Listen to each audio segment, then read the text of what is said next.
Good morning, dear students. Today I shall start from page number 64, last paragraph.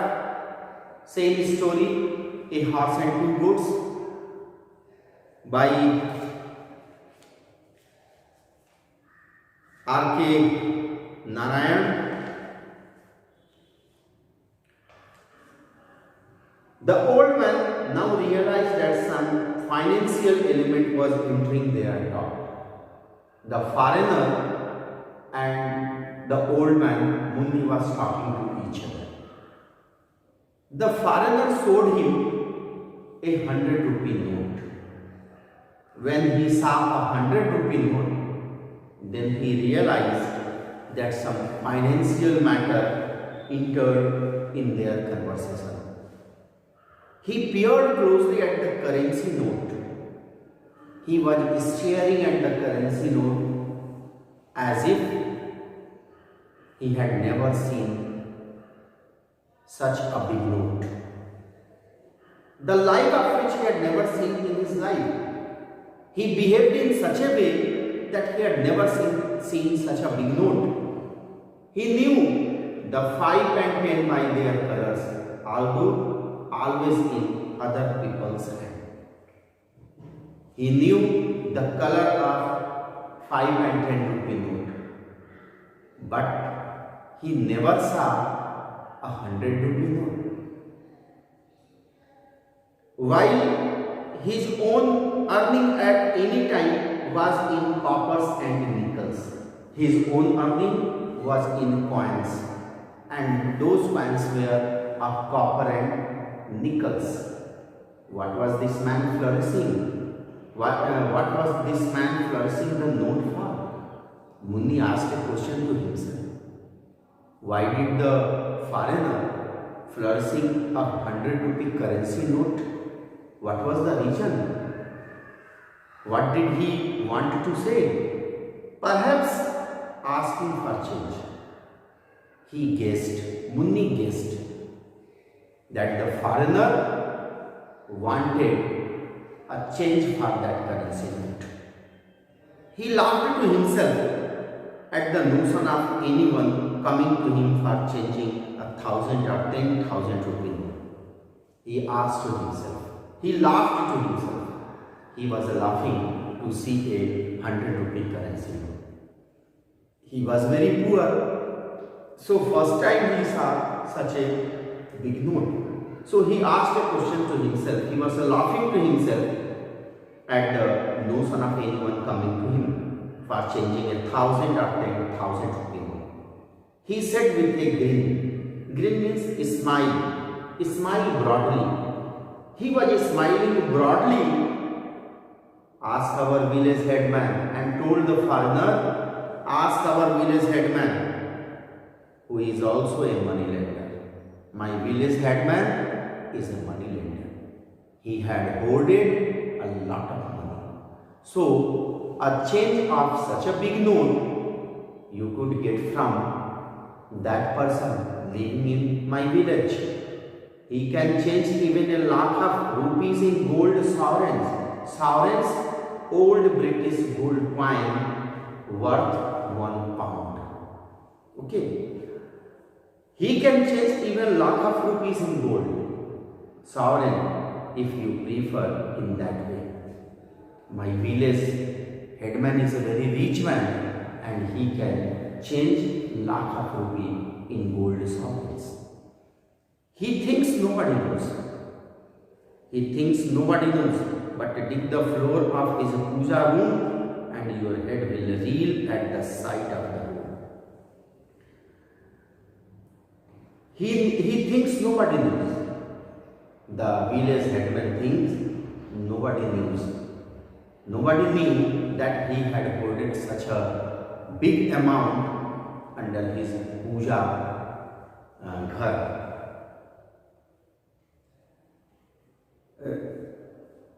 Puja room. He thinks nobody knows, but dig the floor of his puja room. But when you will start digging his puja room, your head will reel, your head will be shaken by a blow at the side of the hold, whatever the money he holded there. Your head will start reeling, your head will be shaken. The man disguises himself in rags just to mislead the public. The man disguises in rags. He always wore tattered clothes, only to disguise, only to misguide, only to mislead the village people. Talk to the headman yourself, because he goes mad at the sight of me. Talk to the headman yourself. Go secretly to the village headman and talk to him. He can do your work. Someone took away his pumpkins with the creeper, and he, for some reason, thinks it was me and my goats. Okay. For some reason, thinks it was me and my goats.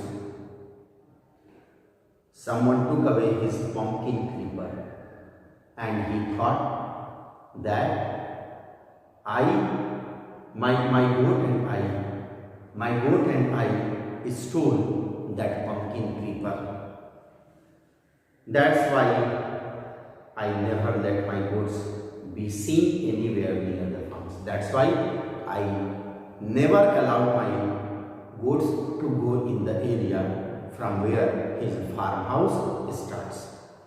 His eyes traveled to his goats, nosing about, attempting to wrest nutrition from minute greenery peeping out of rock and dry earth.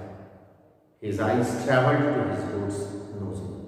He saw that his goats were nosing, attempting to wrest nutrition from minute greenery, and they were taking some nutrition from the minute greenery peeping out of rock and dry earth. The farmer followed his look and decided that it would be a sound policy to show an interest in the old man's pets. The farmer followed his look. Munni saw his goats, and so the farmer followed his look, that it would be a sound policy. He said that it would be a sound policy to show an interest in old man's pets. He went up casually to them and stroked their backs with every show of courteous attention. Now the truth dawned on the old man. His dream of a lifetime was about to be realized. He understood that the red man was actually making an offer for the goats. At last, Munni thought that the 100-rupee note which the foreigner was showing him, that money he wanted to give him for his goats. He had reared means help to grow. He had helped to grow them up in the hope of selling them someday, and with the capital opening a small shop on this very spot. Sitting here, watching towards the hills, he had often dreamt how he would put up a thatched roof here, spread a gunny sack out on the ground, and display on it fried nuts, colored sweets, and green coconut for thirsty and famished. Famished means very hungry. Wayfarers means travelers on the highway.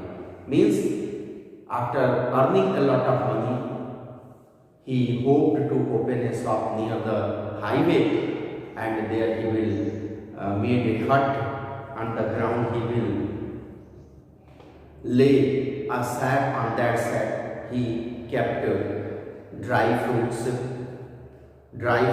colored sweets, green coconut for the travelers, for the hungry people, which was sometimes very busy. Sometimes the highway was very busy. The animals were not prized once for a cattle show. He thought that if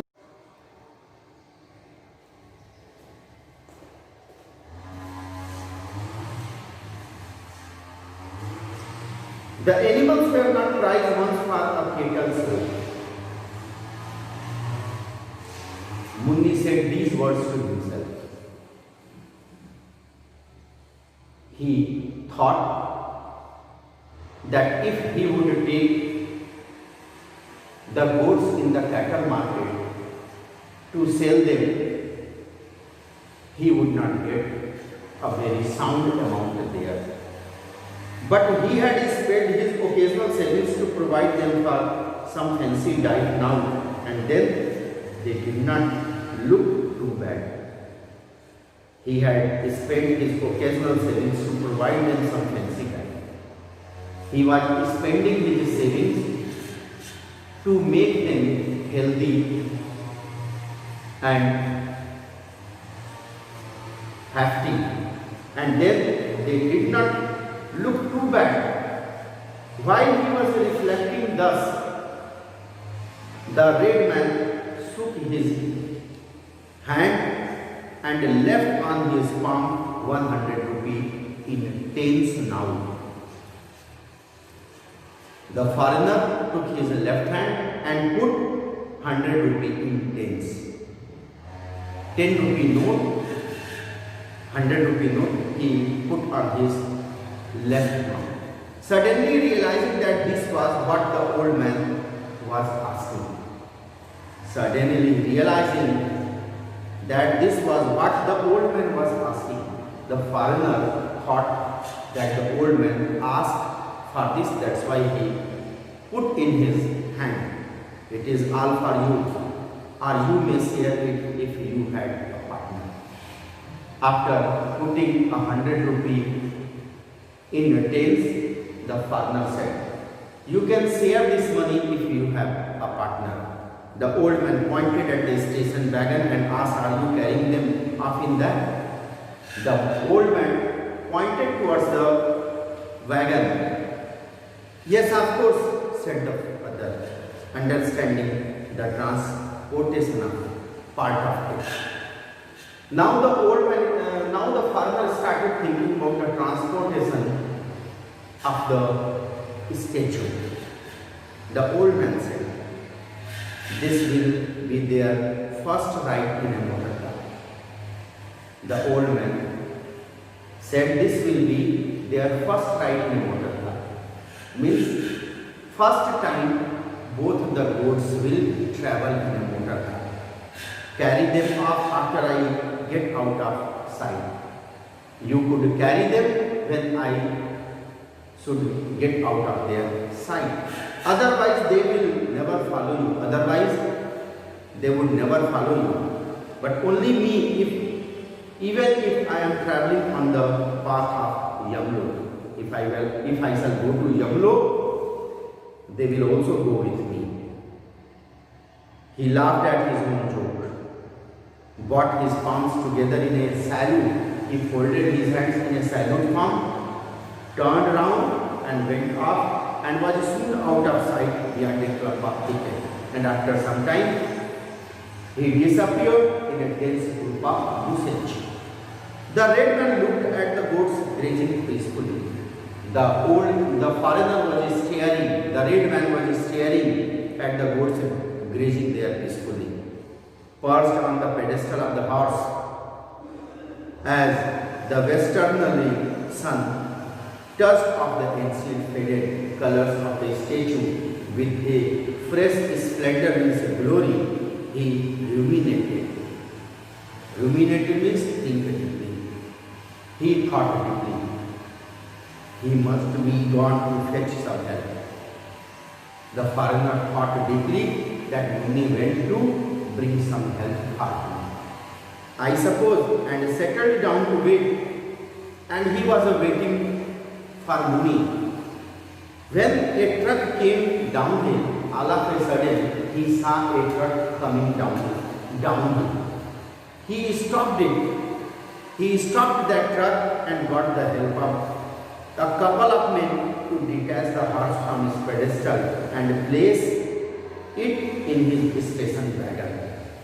He gave them 5 rupees each, and for a further payment they siphoned off gas from the truck and helped him to start his engine. Siphoned off gas means they drew liquid off from something using a siphon tube. Munni hurried homeward with the cash securely tucked away at his waist in his dhoti. Munni tucked the 100 rupee note in his dhoti and went towards his house. He shut the street door and stole up softly to his wife.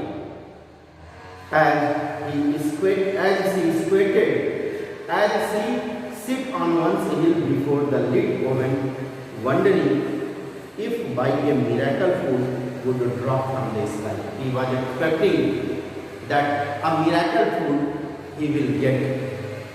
Munni displayed his fortune for the day. Munni displayed his fortune for the day. He sold 100 rupees to his wife. She snatched the notes from him. She snatched the note from him, counted them by the glow of the fire. From the glow of the fire, she counted the money and cried, 100 rupees. How did you come by it? How did you get it? Have you been stealing? Have you been stealing? I have sold our goods to a red-faced man. He told his wife that he sold his goods to a red-faced man. He was absolutely crazy to have them give me all this money and carried them off in his motor. The foreigner was very crazy to get my goods, and I sold my goods to the foreigner and he took the goods in his motor car. Hardly had these words left his lips when he heard breathing outside. When he told his wife that he sold the goods, hardly had these words left his lips when they heard bleating outside. They heard a bleating sound outside of their door. She opened the door. His wife opened the door and saw two goats at her door. Here they are, she said. What is the meaning of this? He muttered, he murmured, he grumbled, he great curse, and seized one of the goats by its ear and shouted. He took the ear of one of the goats and lifted it up. The goat was crying, where is that man? And asked a question to one of the goats, where is that man? Don't you know you are his property? Why did you come back here? The goat only wrinkled in his grip. The goat was turning and twisting the body in his grip. He asked the same question to the other two. The goat shook itself up. His wife glared. His wife stared angrily at him and declared, if you have thieved, the police will come tonight and break your bones. Don't involve me. I will go to my parents. Means Munni's wife went to his parents' house and he told, when the police will come, don't involve me, you yourself will settle the matter. Thank you.